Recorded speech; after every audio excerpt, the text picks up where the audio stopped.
నమస్కారం సార్. నమస్తే అండి. మీ పేరు? హరిప్రసాద్. హరిప్రసాద్ గారు. ఇప్పుడు రాబోయే ఏపీ ఎలక్షన్స్‌లో ఏ పార్టీ గెలిస్తే బాగుంటుంది అనుకుంటున్నారు మీరు? చంద్రబాబు నాయుడు వస్తే బాగుంటుంది అనుకుంటున్నాం. ఎందుకని?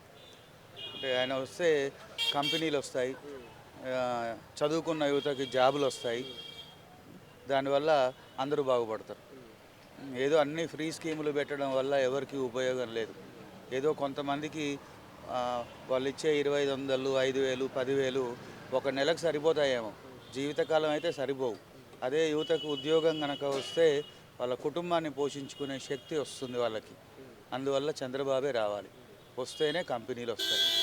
దానివల్ల నిరుద్యోగులందరూ ఉద్యోగులు అవుతారు, అందరూ బాగుపడతారు.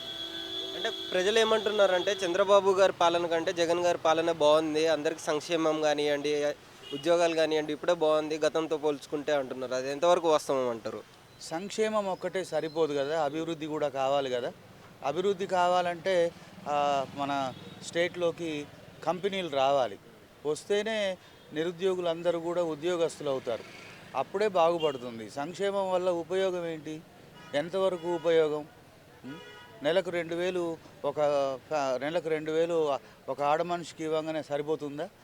వాళ్ళ పిల్లల్ని చదివించుకోవాలి కదా. చదివించుకోవడానికి స్కాలర్షిప్లు ఇచ్చినంత మాత్రాన వాళ్ళు బీటెక్లు చదివి, ఎంటెక్లు చదివి నిరుద్యోగుల్లాగా రోడ్ల మీద తిరుగుతున్నారు. 5,000 రూపాయల ఉద్యోగం ఇస్తే ఏం సరిపోతుంది? 5,000 ఈ రోజుల్లో సరిపోదు. ఖచ్చితంగా కంపెనీలు రావాలి, అభివృద్ధి జరగాలి అంటే తెలుగుదేశం రావాలి. అంటే ప్రజలు ఏమంటున్నారు అంటే గతంతో పోలిస్తే ఇప్పుడు చదువు కానివ్వండి, ఇది హెల్త్ హాస్పిటల్స్ కానివ్వండి గతంతో పోలిస్తే ఇప్పుడు బాగున్నాయి అని చెప్పేసి అంటున్నారు. అది ఎంతవరకు వాస్తవం అంటారు?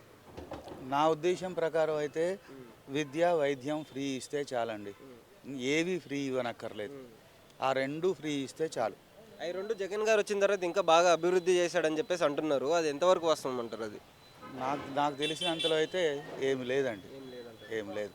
Thank you. అంటే జగన్ గారు ఒక్కరే వస్తున్నారు, ఇల్లు పొత్తులు పెట్టుకొని వస్తున్నారు, జగన్ గారికి భయపడి వస్తున్నారు అని చెప్పేసి అంటున్నారు. అది ఎంతవరకు వాస్తవం? మాకు తెలియదండి. ఇక థ్యాంక్ యూ.